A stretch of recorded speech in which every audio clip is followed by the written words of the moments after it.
Merab Dvalishvili just cemented himself as the greatest bantamweight we've ever seen. It's not even a debate at this point. He didn't just beat Shyam Ali, he dominated him, even more convincingly than he did the first time. And let's be real, this rematch shouldn't have even happened. The result showed why. Merab mauled him from start to finish. Now, credit to Ali, he put up a stronger showing in their first fight. But here, the difference in levels was clearer than ever. Merab is simply too much. His gas tank is endless, his wrestling pressure is suffocating, and now he's adding legit submission threats to his arsenal.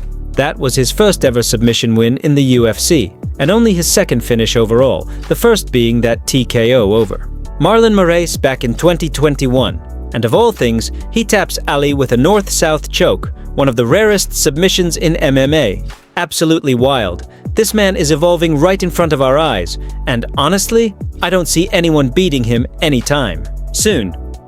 Okay, maybe one guy might have a shot. Umar Nurmagomedov. If he levels up his cardio, he's the only one I can imagine possibly keeping pace. Everyone else? Forget it. Ali had no injury excuses this time. He was healthy, he was ready, and he got run over. Honestly, maybe the weed gave him superpowers.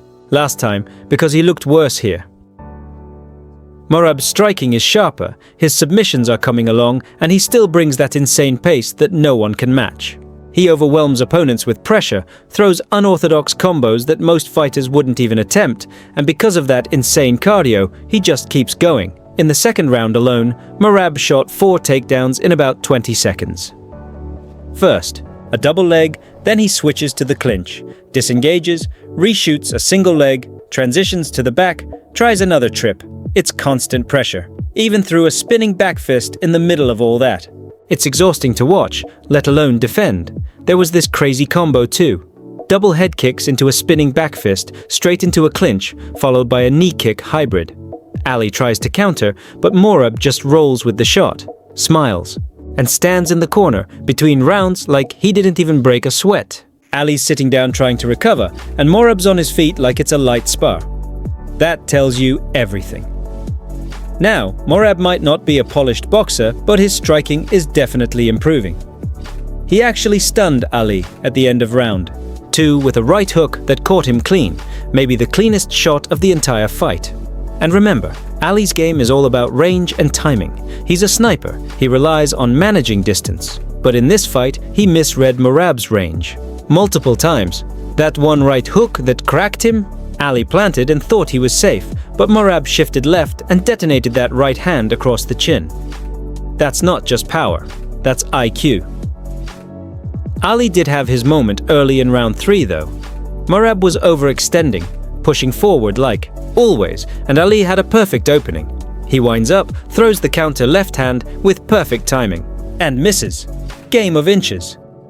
That was Ali's best shot at changing the fight, and it just didn't land. 7 seconds later, Merab has him on the ground and chokes him out. And that's the thing. Merab gives you openings. He'll throw wild. He'll overextend, but Ali didn't capitalize enough. He had chances, multiple times, but he didn't take them. Merab wasn't even slipping most of those shots. He was just walking through them. That relentless pressure breaks people. And once it hit the ground, it was a wrap.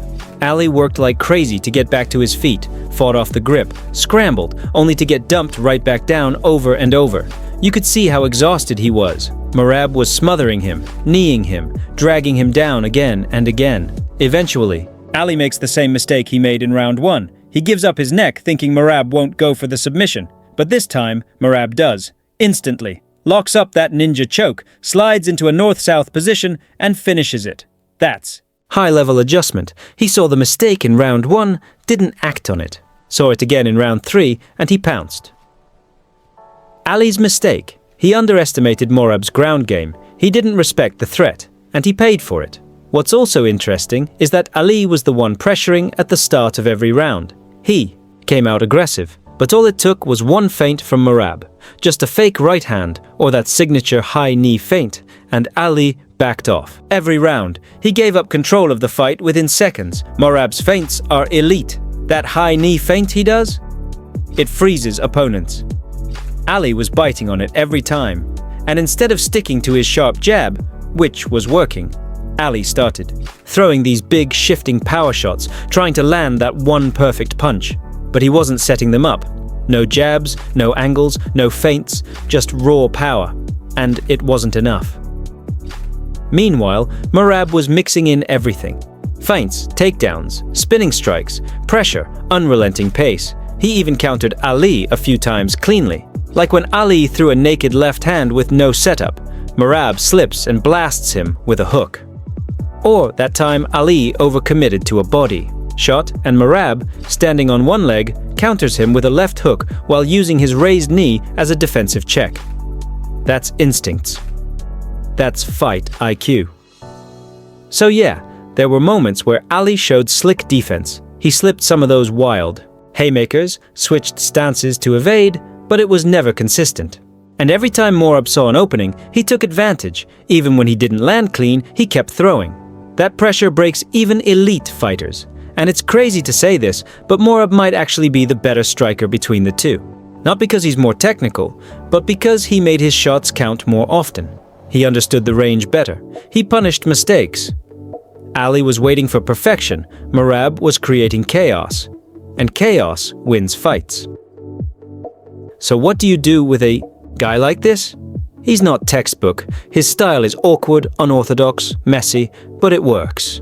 Like Dricus du Plessis, he does things no coach would ever teach. But somehow, it's effective. That makes him even harder to prepare for.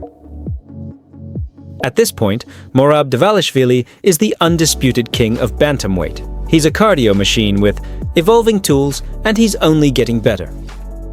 The rest of the division better catch up quick, or get left behind.